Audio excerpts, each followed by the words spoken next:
Hello and welcome back to Dr. Logic Awkwardly Does Logic. We've done a whole bunch of kind of the background basics of modal logic, semantics, possible worlds, definitions of validity.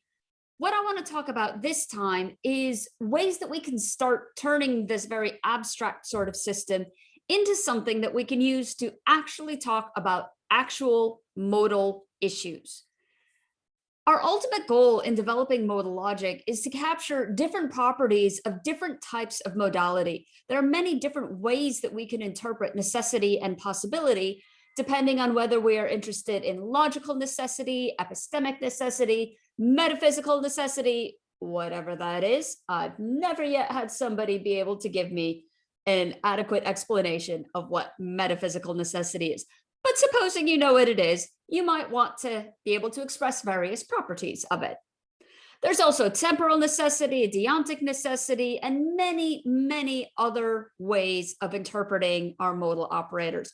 This is one of the reasons why Kripke semantics are such an amazing approach to modality. They allow you to go at many different types of modality, many different questions, many different approaches, all through a single uniform fashion. So this is very cool.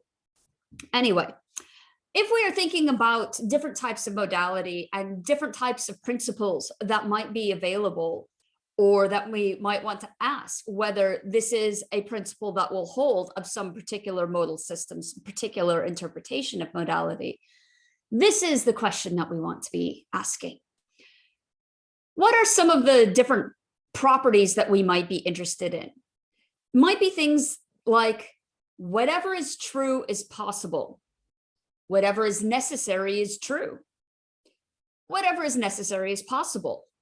Or even slightly more nuanced notions where we have iterations of modalities. So for instance, is it the case that whatever is necessary is necessarily necessary? Is whatever necessary necessarily possible?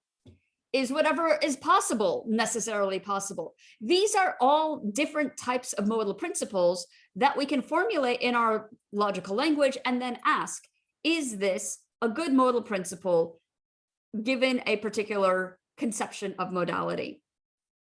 So each of these ones that I just read out, we can render in our formal language. So we can have something like truth implies possibility, or that necessity implies truth, or that maybe slightly weaker necessity might not imply truth, but it implies possibility.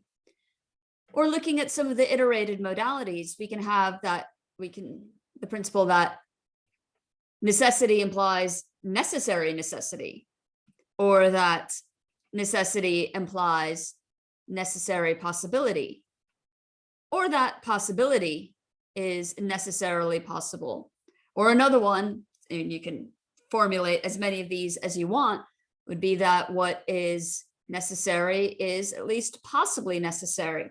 So all of these are expressing different possibilities for different types of modalities. Some are going to be appropriate for some accounts, but others won't be. So for instance, let's just take this and say, what types of necessity, what conceptions of necessity is this a reasonable principle for? That necessity implies truth. You might want to say logical necessity. If something is logically necessary, then it darn well better be true. But you can also think of weaker notions of necessity like epistemic necessity. So it is something being known. Knowledge is generally taken to imply truth. It's a factive notion. On the other hand, belief doesn't. So if I believe phi, that doesn't necessarily mean that phi is true.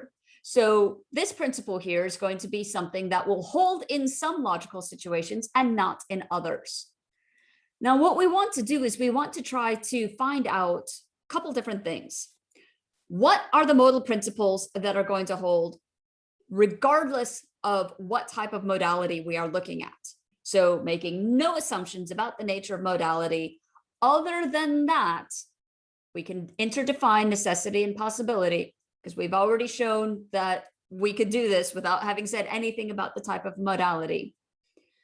And then the next question is, of the properties that are not kind of universally valid, that are not valid no matter what type of necessity we are interested in, can we come up with a class of frames that characterize this particular notion? So it's going to be the case that necessity does not, as a rule of thumb, imply truth. This is because I can easily give you a counter model. So here's a world here. It's a dead end. And so we know from a previous lemma that necessary phi is going to be true. Actually, let's not make it, let's make this more straightforward. Let's say necessary p. But nothing prevents me from looking at the model on this frame that assigns p false. So in this particular model, necessary p implies p is going to be false. So this is not a general modal principle. However, it does express a characteristic of modality that we would be interested in investigating. So the question then is, can we come up with essentially a subset of our possible worlds models where we can be guaranteed that this principle is valid?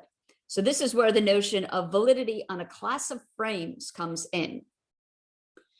As it turns out, most of these formulas correspond to a particular class of Kripke frames. And this correspondence is a very robust notion that the formula will be valid on the frame in that class if and only if some particular frame property holds. So a property of a frame could be something like reflexivity, where every world can see itself. Another property would be that there are no dead ends, that every world can see at least one other world. And we can define many, many other properties, kind of whatever your favorite property on a binary relation is, you can talk about the class of frames that satisfy that property. So this is where we are heading now. We're going to look at different modal principles, different frame properties, and show correspondences between these two. Because once we have that, then we can start kind of picking and choosing and saying, okay, I would like to have a modal system that has these properties. These properties correspond to these frame properties. So my semantics are going to have to be based on the class of frames that have these properties. It's very cool. It's very modular. And I can't wait to show you how exactly we do this in coming videos. So join me next time. And until then, take care. Cheers. See you then.